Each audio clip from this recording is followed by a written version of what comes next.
സുബ്ഹാനല്ലാഹ്. അന്ധവിശ്വാസങ്ങളിലൊന്നും പെട്ടുപോകണ്ട സുഹൃത്തുക്കളെ. നാം കണക്ക് നോക്കുന്ന ജ്യോത്സ്യന്മാരെ സമീപിക്കണ്ട, അതുപോലെയുള്ള മനുഷ്യന്മാരെയും സമീപിക്കണ്ട. നമ്മൾ അല്ലാഹുവിൽ തവക്കുലാക്കണം. നന്മക്ക് നിമിത്തങ്ങൾ പലതുമുണ്ട്. നിങ്ങളുടെ വീട്ടിൽ പ്രശ്നങ്ങളുണ്ടോ? നിങ്ങൾ അൽബഖറ ഓദിക്കോ. ലാ യസ്തതിഉ അൽബഖല. ഒരു ബാത്തിലുകാരനും അൽബഖറയോട് നടക്കൂല. അൽബഖറ ഓദിയാൽ ഏത് സിഹറും ബാത്തിലാകും. അങ്ങനെ ചില കാര്യങ്ങൾ അല്ലാഹു വെച്ചതുണ്ട്. അല്ലാഹുവിന്റെ ഖുർആൻ, ദിക്റ്, സലാത്ത്, അല്ലാഹുവിന്റെ അസ്മാഉകൾ, അങ്ങനെയുള്ള ചില കാര്യങ്ങൾക്ക് വലിയ ഫലങ്ങളുണ്ട്. അത് നീ നിഷേധിക്കാനും പോകണ്ട. അതേ സമയത്ത് ജ്യോത്സ്യന്മാരെ സമീപിക്കണ്ട. അതുപോലെ തന്നെ തട്ടസാധനം എവിടെയെന്ന് പറയാൻ ആളെ കിട്ടുമെന്ന് ചിന്തിക്കണ്ട. സുബ്ഹാനല്ലാഹ്. എന്തും പോയി ചോദിക്കുന്ന ചില ആളുകളുണ്ട്, അതുപോലെ മറുപടി പറയുന്നവരുമുണ്ട്. സുബ്ഹാനല്ലാഹ്. ചിലപ്പോ അവരെ വീട്ടിൽ നിന്ന് തന്നെ അങ്ങ് കട്ടുപോകും. ഇന്നാ ലില്ലാഹി വ ഇന്നാ ഇലൈഹി റാജിഊൻ.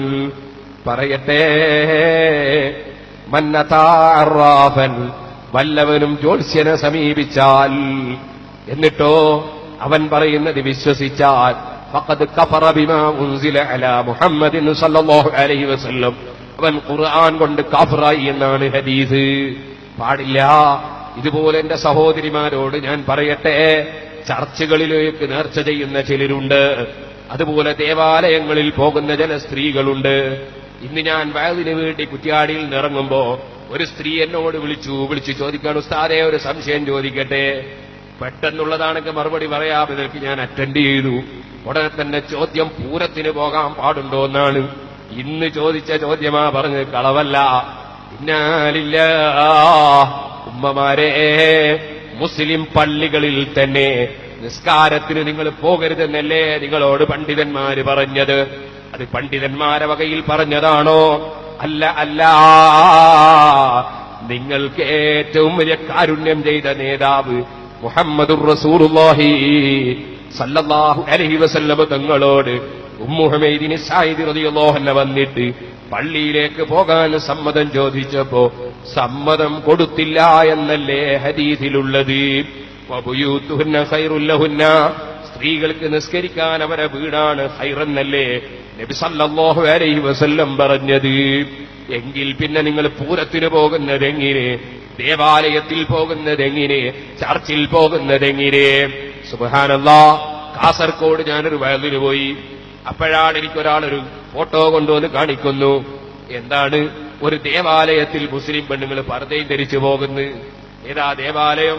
അവിടെ ആലി ശൈത്താൻ എന്നൊരു ശൈത്താനുണ്ട്. ആലി ശൈത്താൻ, ശൈത്താന്റെ പേര് ആലി. ആലി ശൈത്താനെ കാണാൻ പോവാണ്, നേർച്ച കൊടുക്കാൻ പോവാണ്. ഞാൻ അന്ന് തന്നെ അതിനെതിരായി നന്നായി സംസാരിച്ചു. ഓ മനുഷ്യ, മതസൗഹാർദ്ദം വേണം, മതം തകർക്കരുത്. മതസൗഹാർദ്ദം എന്ന് പറഞ്ഞാൽ അതിന്റെ അർത്ഥം എന്താണ്? മുസ്ലിമീങ്ങൾ ഹൈന്ദവ ആചാരം സ്വീകരിക്കലല്ല, ഹൈന്ദവരുടെ ദേവാലയത്തിൽ പോയി ആരാധന നടത്തലല്ല. മതസൗഹാർദ്ദം എന്ന് പറഞ്ഞാൽ നമ്മുടെ പള്ളിയിൽ ആന്റണി ഖുതുബോധലല്ല, കരുണാകരൻ ഇമാമത്ത് നിൽക്കലല്ല, അല്ലെങ്കിൽ അച്യുതമേനോൻ ദിക്റും സലാത്തിനും നേതൃത്വം കൊടുക്കലല്ല. പിന്നെ മതസൗഹാർദ്ദം എന്ന് പറഞ്ഞാൽ അതിനർത്ഥം എന്താണ്? ഓരോ മതക്കാരനും അവനവന്റെ മതമനുസരിച്ച് ജീവിക്കുമ്പോൾ പരസ്പരം വൈരാഗ്യവും വിദ്വേഷവും വളർത്താതെ, സ്വാതന്ത്ര്യം ഹനിക്കാതെ, അതാ ഓരോരുത്തരും അവനവന്റെ മതപ്രകാരം ജീവിക്കാൻ അനുവദിക്കുക. പരസ്പരം മാനുഷികമായ മൂല്യങ്ങൾ മുറുകെ പിടിച്ച് മനുഷ്യ സഹജമായ വിഷയങ്ങളിൽ സഹകരിക്കുക. അല്ലാതെ നമ്മളും അവരും അവരുടെ മതം കൈയൊഴിക്കലല്ല. അങ്ങനെ ആരും തെറ്റിദ്ധരിച്ചു പോകണ്ട.